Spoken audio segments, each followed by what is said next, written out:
Greetings, Evolve Genius here. Come on, Connor, say hello. Hello. So, today I want to talk about something I've seen a lot on LinkedIn at the moment in discussions, that is about professionalism. Now, some people, perish the thought, say what I'm doing is unprofessional because I swear a lot. I have a sock puppet on my videos. You're not a sock puppet, are you? No, you're a real boy. He's a real boy. And even to the point of people saying you post non-business relevant stuff, even down to people, not mine particularly, but other people's headshots. You know, people somehow think to be professional you have to have a professionally shot headshot. Well, I'm here to tell you that's all bollocks, because professionalism is nothing to do with a style of dress, a manner of speaking, a vocabulary, or indeed an attitude beyond the attitude of service. To me, being professional for me means solving my clients' problems the best I can.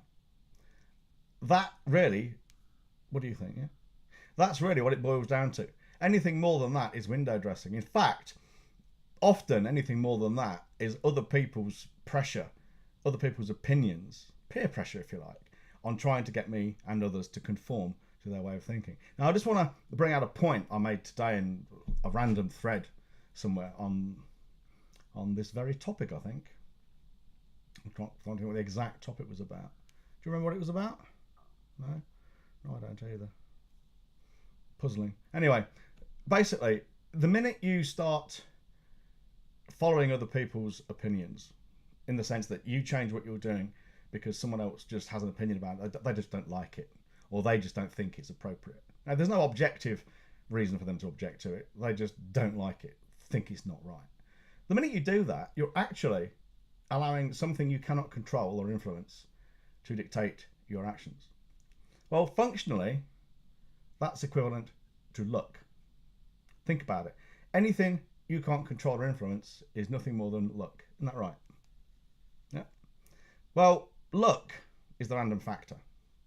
So if you are thinking you're going to trust the random factor to make things go okay, because that's what you're doing when you use other people's opinions as your guide, you're effectively hoping things are going to turn out well.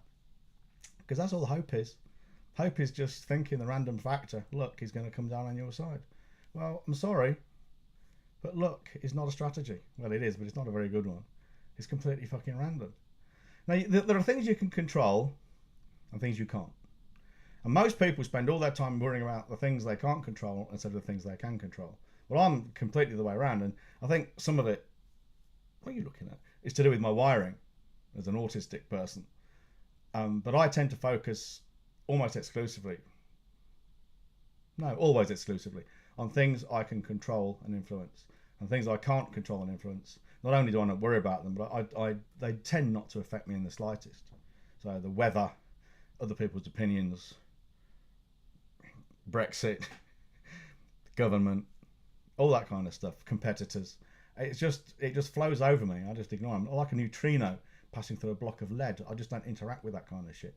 Now, say some of that's probably down to my wiring, but some is also down to the fact I've cultivated a spirit of stoicism, equanimity. I'll always get that one wrong. Anyway, just a little heads up. If you worry about other people's opinions and let them guide your actions and your thoughts and your behaviours, you are really trusting to luck. Nobody wants to do that. It's not a strategy. Okay? I'm out of here. We out of here? We're out of here. Right. See you later. Ta-da.